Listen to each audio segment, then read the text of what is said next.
Well, we're out here in a very high-stress environment. A lot of violence in the neighborhood.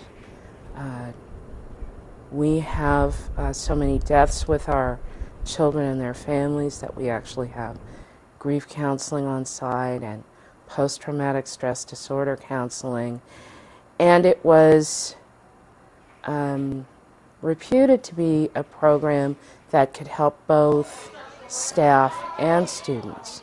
And we'd really done a lot of work for students, although we knew we needed more, but we hadn't really gotten into a plan that would help staff as well.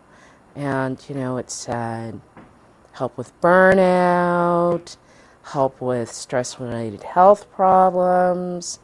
And so I said, And they said it was easy. So I said, let's get some folks to go over and find out what it's about.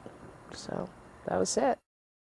The thing is that you have to remember that I'm old and I'm Irish. And I will basically disbelieve anything until I see it, until I try it. And so when it was suggested, I thought, I am willing, I'm open-minded, but didn't really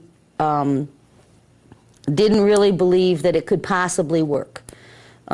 Teenage students, 12, 13-year-olds, sitting quietly, not. But seeing is believing.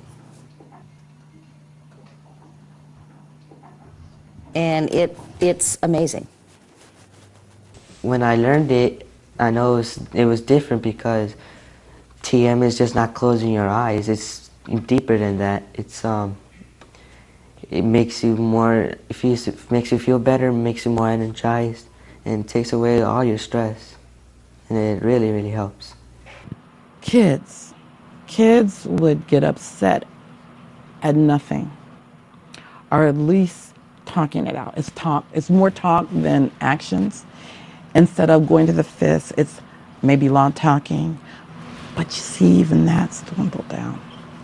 And I think what happens is when there's less stressors in the air, or when people feel less stress, it kind of like pervades the whole place. So the adults feel differently. The stress is not gone, but we all feel differently. We act differently. The kids are acting differently. The school used to be like very loud.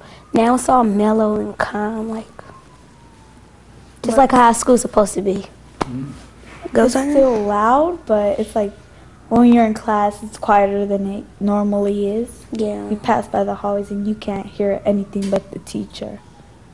Now I like want to do my work, and like when I want to do my work, I get better grades when I want to do my work instead of somebody telling me to do my work. I can control my temper more. You don't have a temper. Well, I used to.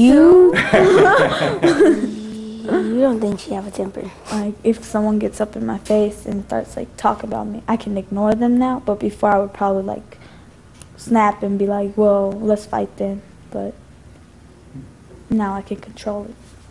There was one time I felt that, this is it. I was going to retire. I felt overstressed. But ever since then, the group of eighth grade teachers, we come together and we do meditation during our prep period, the 7th period. And it's such a relaxing thing that I actually look forward to it. Right after 6th period, I put my stuff away and I'm ready. I'm walking the hallway, collecting all the teachers, because after that 20 minutes, you just feel revived. I'm ready to go another mile. I'm less stressful at work. Oh yeah, that's what Mr. Tagalog already taught us in school. My students also comment, what's going on with, why are you so happy today? I'm not moody anymore. And also, my health, I've been doing great, going to the gym. I find a lot of energy after work. Usually before, when I get home, I'm through. I'll just have a meal, go to bed, and I'm done. But now I get home, relax, have a snack, and then go to the gym and work out, full of energy and life. We get to start our school day in a calm and relaxed manner, and we get to end our school day in a calm and relaxed manner. Another reduction we've seen in the school is in the number of referrals to the counseling office. You know, I don't know exactly when our peak was, but definitely before TM started. And since then, I don't know if it's because the teachers are feeling less stressed and they can handle the crises more effectively in the classroom, or if the students are feeling more of a sense of calmness within themselves or acting out less. But maybe it's a combination of the two things. But you know, we've definitely seen a change in the number of referrals to the counseling office, which of course is a positive thing and allows me to have a little bit more free time to do some things that I should really be doing and not handling this many crisis situations. So, I'm a principal of a school where people donate things, and someone donates a book or a computer, it has a life of its own, and then after that it's no longer relevant to the situation. It kind of goes back to the proverb about teaching the man to fish. If you give him a fish for dinner, he's had dinner, but if you teach him how to fish, he'll be able to go out and get his own fish. And I think that's what this program is able to give to kids. This is not something that's just going to be for this year and next year, but it's something that they will be able to have as a lifelong tool to use. And that is very exciting to me. Congratulations. I could spend $200,000 on outfitting a computer lab for my school, and it would have a shelf life of X number of years.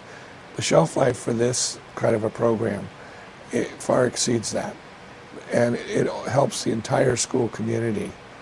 And going back to wellness, I think that's one of the more important things, because the program not only helps the students, but it helps the adults and the interaction between the two. And so everybody gains. And it takes a half an hour to do this a day. And I think it's time well spent.